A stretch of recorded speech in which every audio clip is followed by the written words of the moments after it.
Hi guys, what's up? Toboloco here. Welcome back to the 2014 FIFA World Cup Brazil game, and today we are going to be playing as Japan. I don't know why I decided to play as Japan today. I don't think it was really requested. I just felt like playing as Japan, and when you feel like playing as a nation, obviously, you're more into the run and stuff like that. So we're gonna want to do a custom qualifying round, I guess, because well, we start from the very bottom if we do that, and that is what we are doing right now against Bahrain currently. But we are gonna randomize it to see how random it can truly get. I like randomizing it on this game because it randomizes it across the entire planet. So, of course, you get more random qualifications and stuff like that. A lot of people say to me, like, oh, make it realistic. It's like, why would you want it to be realistic? I don't understand. If you want to watch realistic World Cups, then watch the World Cup in real life. It doesn't really make sense. But anyway, we're going to do it. So, 3, 2, 1, boom. And we are in, we just moved over. So we're against Bahrain still, which is good because it's a competitive team. It just moved a couple of the teams over. The randomization is pretty bad there. That was a very bad randomization. So before we start our friendly matches against, random opponents, let's have a look at the squad for Japan. And I'm going to be honest, I'm not brilliant with my Japanese footballers. I only know the players that have come to the Premier League and maybe the Bundesliga, so I do apologise for that in advance. But the names I recognise, Yoshida, who I'm fairly sure used to play for Southampton. Nagatomo, I recognise that name. Hasebe, recognise that name. Endo, of course, I recognise him. Obviously not the Endo that currently plays for Liverpool. Well, I don't think it is anyway. Okazaki, of course, Shinji Okazaki there. Kagawa, who used to play for Manchester United and Dortmund as well. We got Honda, which arguably is our best player. He's very fast and very technical player. Can be very good in this region of qualifying. So from the looks of it, we only have 3 friendly matches to play. I think it's New Zealand, Australia, and Slovenia, which is a good pick of the bunch. And then we've got to play Bahrain for our first round of qualifying. So, of course, we'll do all of that in this first part since there's only 5 games. So we can easily do that in one video. Let's see what we can do with this side. I'm not going to change it first. I'm just going to, leave it as normal.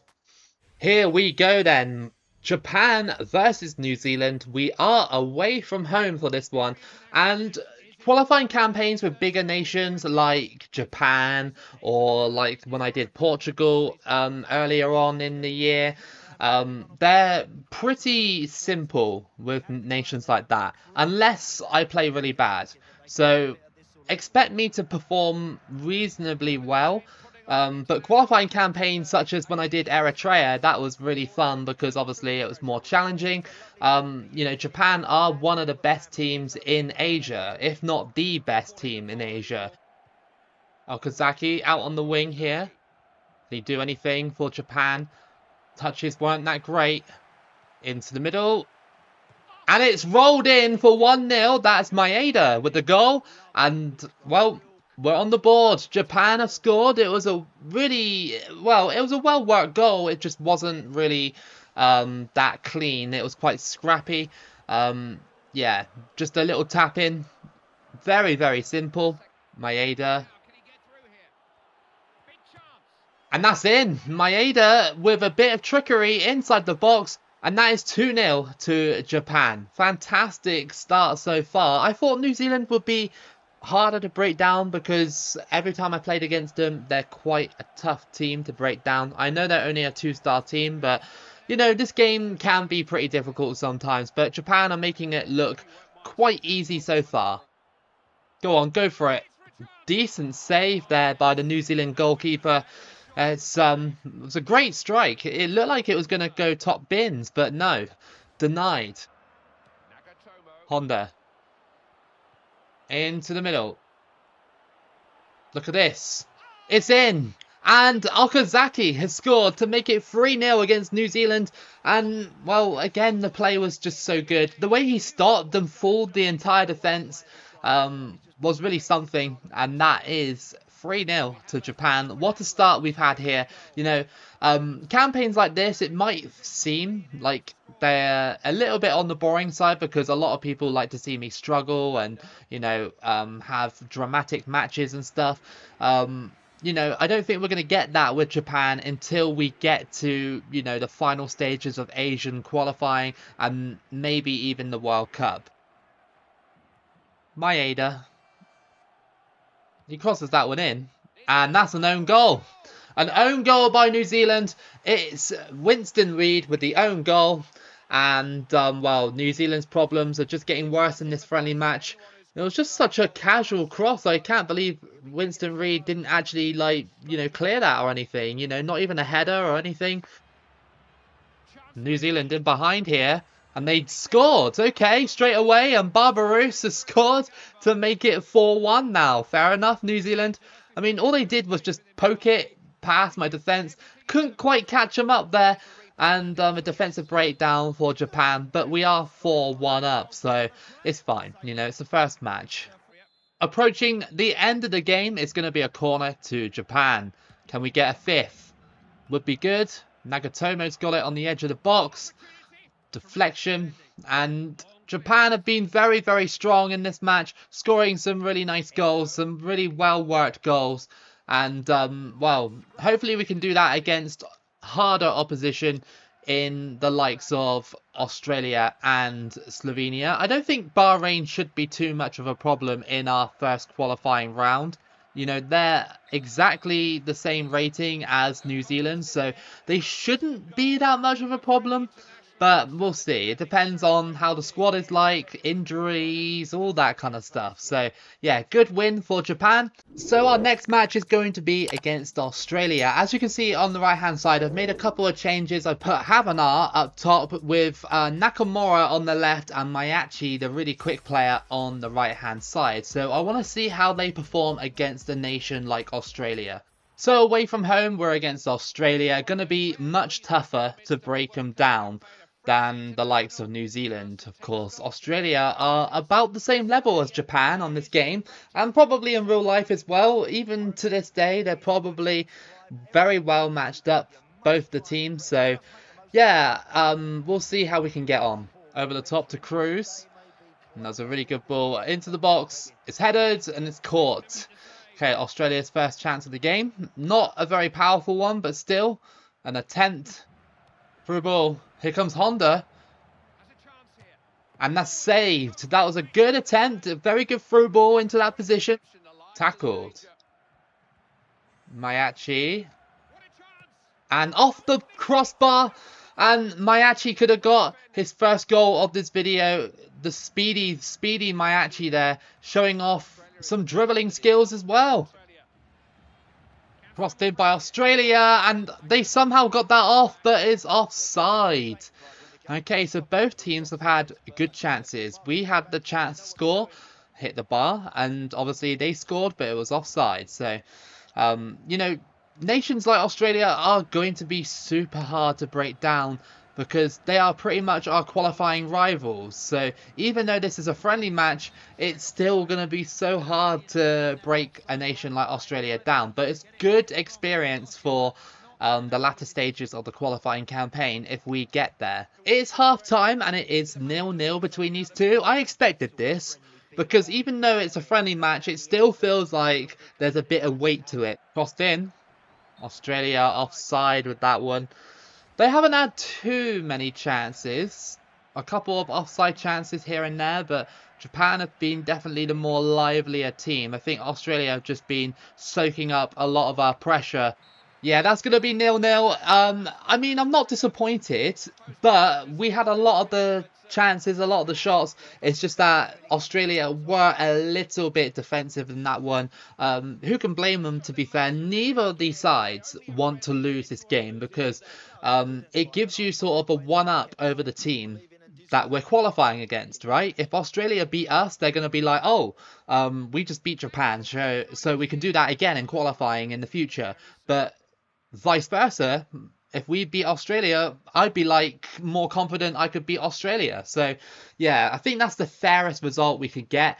So now we have to travel all the way to Slovenia for this one, away from home against them. The form is pretty decent, so I'm going to leave the team as it is. So with Japan traveling all the way to Slovenia here, don't be surprised if we don't really perform very well because of jet lag. I keep making up these situations like they're real life things, you know. I'm just trying to make it more entertaining. Oh, missed that challenge there. Into the box. And, oh, Slovenia. So close there. I'm struggling to kind of get them out of my own half at the moment. 12 minutes in. They've been all over me. Good play. Hasabi. He scores. It's off the post and in. And Hasabi has scored against Slovenia away from home to make it 1-0. It was a nice finish, to be fair. We almost missed it, but the post kind of saved us and put the ball where it was supposed to be, in the back of the net. And let's push for more goals. Come on, tackle Slovenia. We just can't sort of match them physically. You know, tackling them is a bit of a big issue for us. Maybe we're just not as strong as Slovenia, but we can be faster than them if we want to be. It's going to be a foul if they let that happen. Honda. It's just blocked. We got it back. Okazaki off the post. And Handanovic almost kept it out, but Honda has scored to make it 2 against Slovenia. And how unfortunate was that? I know it's a friendly match, but still Handanovic almost pulled off the clutch double save. And yeah, you got to feel a bit sorry for him in that situation. It was just an unlucky rebound from the post. And yeah, like I said, he almost saved it. Well, that was a really bad mistake. And they still missed. Oh, I just literally played it from the back like such a brain-dead play that luckily it didn't cost me in the end. Novakovic crosses it in. That's headed in. And Slovenia have scored. It's Beric who has scored. That's 2-1 now. Okay, well, that's fine. You know, conceding goals isn't that bad. I would have liked to have kept a clean sheet, but that's okay. What were they doing from the back there? They put Handanovic under a lot of pressure. Honda into the middle. Hasabi. Okazaki. And saved. And it's in. There we go. Another rebound goal. And it is Maeda with the 3rd goal. And that will put the game to bed. It was a decent game, to be fair. And Japan have shown like excellent attacking play to beat Slovenia here in this friendly match. Just saved there by Handanovic, and it's just slotted in by Maeda from the rebound. 2 rebound goals. I mean, yeah, okay, I complain about them quite a lot when they happen against me, but you take them when you're in that situation. And that is going to be the end of the game. We've beaten Slovenia by 3 goals to 1, and now we can move on to our actual qualifying match against Bahrain. It's a 2-legged tie. I fully expect Japan to be winning it, but there will be resistance on the Bahrain side. Absolutely. It's not going to be a complete walk in the park. Here we go then. It is time for our qualifying match against Bahrain, our first round qualifying match. Usually, I don't think Japan have to play this kind of match in real life because I think they start in like the 2nd round or the 3rd round or something like that. I don't know. I think anyway. I think the 1st round is just made for like the sides that are so small and don't really usually get into the final rounds. Go on. Oh, that was a nice strike, but unfortunately it didn't go in. Outside of the boot, nearly went in. Through ball. Here comes Honda. Can he do it? Honda, that's gone in, and that's 1-0. A through ball that just went all the way through, and Honda's pace was just too much for the Bahrain defence. Bahrain are really struggling to get Japan out of their own half. Every time they try and clear it, they just can't clear it properly. It's half time and Japan are leading only the 1 goal so far, but we've had a lot of chances, a lot. It's just that Bahrain are just being resilient, and who can blame them? They've been really, really good defensively despite being 1-0 down. So I hope it continues like that. I hope I don't just absolutely blow them away. I hope it's a more competitive match. Go on, through ball. Okay, well, Kagawa has got it still. And Kagawa has scored. That's 2-0. It's identical to the first goal we scored. Just a through ball and we're able to smash it in. It's just as simple as that sometimes. Even though Bahrain have been really good defensively up until this point, you know, it's just that kind of goal. They just can't seem to stop. A lot of the match has just been this, really, struggling to tackle Bahrain, and they've been quite an awkward team, to be fair. I knew they would be awkward and just make things, like, really hard for us to, you know, actually dominate the match like we probably should. But, you know, 2-0 is still 2-0. You know, it's a great advantage to have to take into the second leg against Bahrain, and, of course, that's away from home, so it might be a bit harder.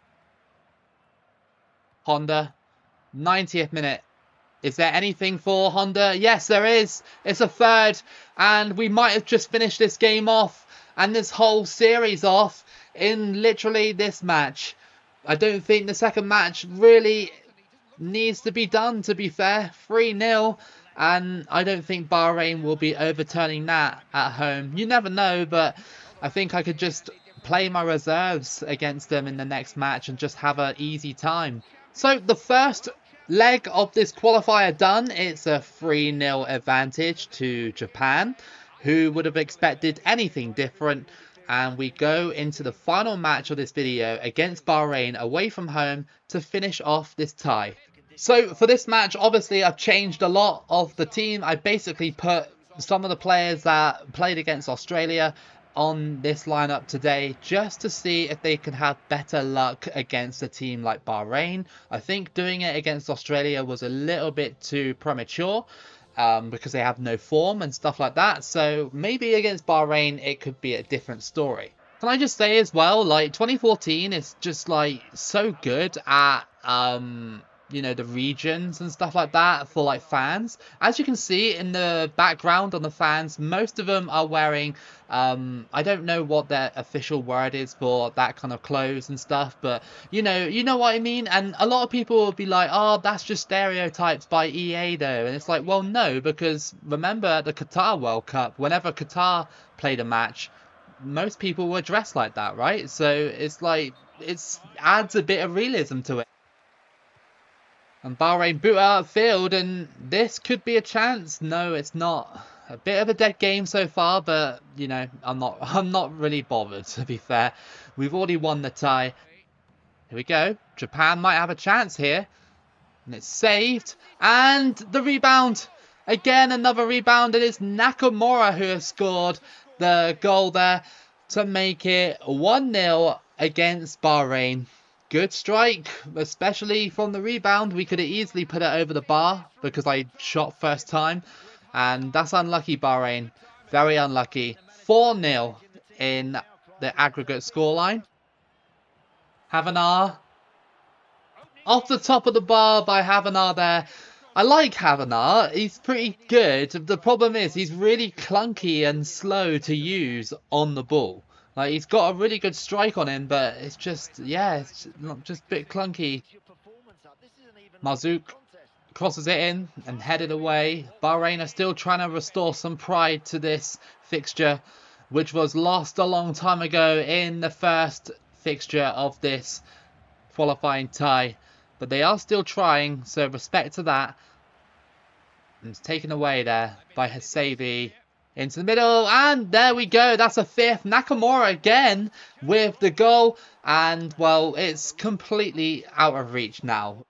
Havenar off the post. That was such a slow travelling shot. And it just rolls off the post pretty much. And, well, Japan will be taking this one 5-0 on aggregate, 2-0 on the night here. And, well, we advance comfortably into round 2 of qualifying, where we will meet our opponents. I'm hoping as another, like, well, I'm hoping actually as a bigger team, but it would be nice if I had a smaller one as well. If I want to predict it straight off the bat, let's say, I don't know, Saudi Arabia or something, someone like that. Let's check out round 1 in the Asia qualifiers. So obviously we know our result, which was a 5-0 over the 2 legs. So is there any surprises here? We've got Bangladesh beating Laos 5-0. We have Afghanistan beating Macau 5-2. China beat Kuwait 3-0. Syria beat Hong Kong 3-2 over the 2 legs. Kyrgyzstan, I think, beat Jordan on aggregate 2-2, which is, well, that's pretty impressive. I'm fairly sure Kyrgyzstan did it. It's on the Kyrgyzstan side, so yeah, good result because Jordan are actually a really good team in this region. We got Myanmar beating Mongolia 4-2. It's worth mentioning that Mongolia were 2-0 up in the first leg and then lost 4-0 in the second leg, which is insane. And then we've got Yemen beating Timor-Leste 5-1. This is the second round of the Asia qualifiers. So Japan have got Tajikistan for round 2 of the Asia qualifiers, and I again can't really see Japan losing that at all. I mean, Tajikistan are actually rated lower than Bahrain, so yeah, that will be hopefully an easier tie for Japan. Any noteworthy sort of matchups really? Any like David versus Goliath situations here? Not really until you go down to Iran versus the Philippines. Saudi Arabia versus Oman could be a big match because obviously they're neighboring countries. Iraq versus Qatar, that's quite a decent match. I wouldn't mind watching that. Other than that though, they're pretty standard. It's worth mentioning as well in round 3, which we're not there yet, but both North and South Korea are in the same group, so that's quite interesting. And somehow Nepal and Pakistan are there alongside Australia, so that's why I like randomizing it, because you know, some teams get a free pass into the next round, and if you randomize it, it'll be some of the smaller teams, so it makes it a little bit more interesting. So anyway guys, that was your first part of your Japan qualifying run for the 2014 FIFA World Cup game. I hope you enjoyed it. Tune in for part 2 and the other World Cup gameplays that I release. If you like and subscribe, you'll be able to see more in your feed, so please do that. That means a lot to me. And keep it loco as always, and I'll see you again for the next video.